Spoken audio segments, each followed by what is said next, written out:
How bad has it been?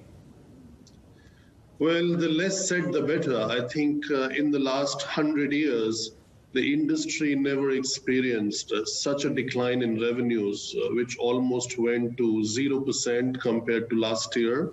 And of course, that's a consequence of an imposed lockdown. So if you're shut down and you're not allowed to operate the business, then the revenues see a dramatic fall.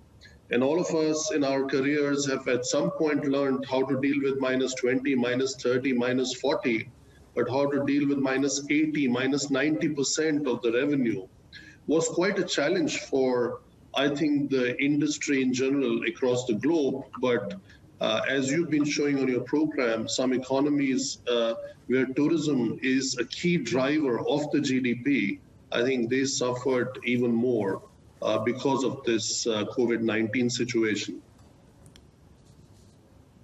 But are you seeing a recovery? And if you are seeing a recovery, what parts of the whole industry are the ones which are rebounding best?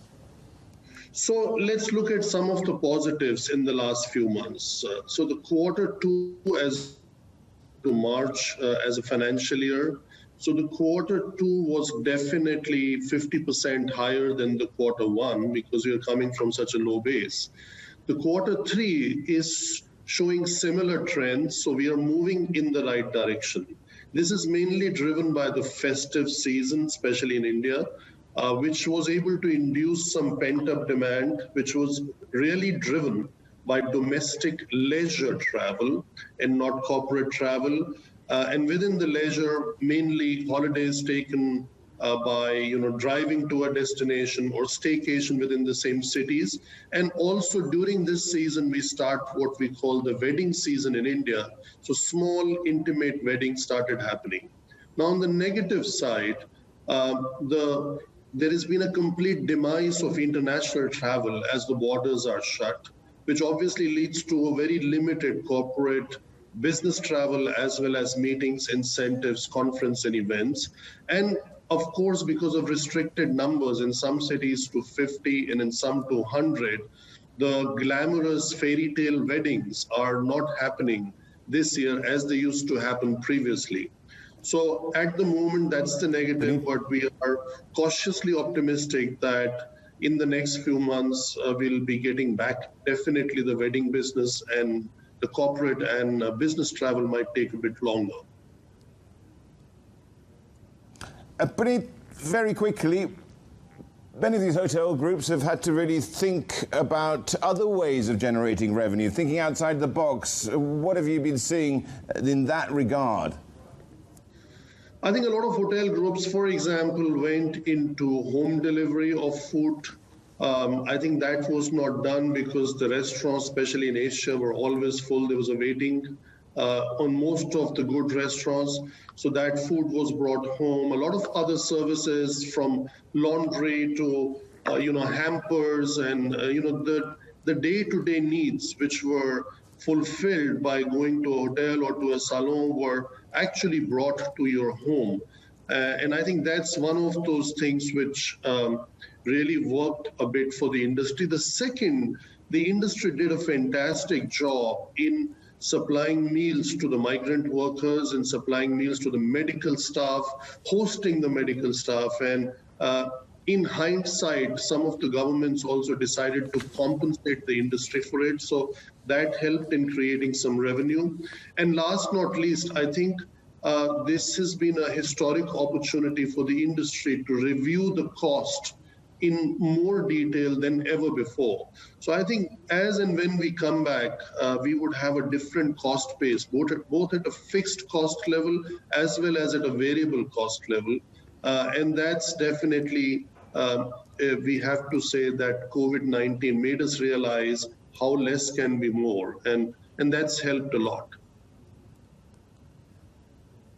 Puneet, I want to ask you about the cost structure shortly, but let me just bring to our viewers' attention. It's Tom here in Beijing, by the way, Beijing, I should say.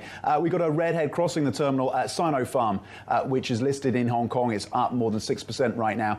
It has submitted an application for a COVID-19 vaccine and its use in China. That is according to the Xinhua news agency. Again, Sinopharm stock rallying on the back of that news. Sinopharm submitting an application for COVID-19 vaccine use here in China. Puneet, you talked about the cost structure and how that will change on the back of the pandemic. What does that mean for jobs then in the sector? How many jobs were lost, and at what point do we get back to pre-pandemic levels, if indeed we do? Yeah, I think there is a big difference there between the larger players and the smaller players. I think in the smaller players and in the unorganized sector, which is very big in India, I think a lot of jobs were lost, where a tourist would come in and use a traditional Indian rickshaw in the holy city of Benares. And if that tourist is not coming in, that rickshaw driver is not getting his daily wage to the extent he used to get. So I think there has been a big impact on the jobs in the unorganized sector. In the organized sector, I would say the larger have done quite well. We, in our company, for example, have not laid off any permanent staff or have not taken on to any cuts. However, some companies like ours, which have a very large growth pipeline of hotels, have been able to redeploy staff.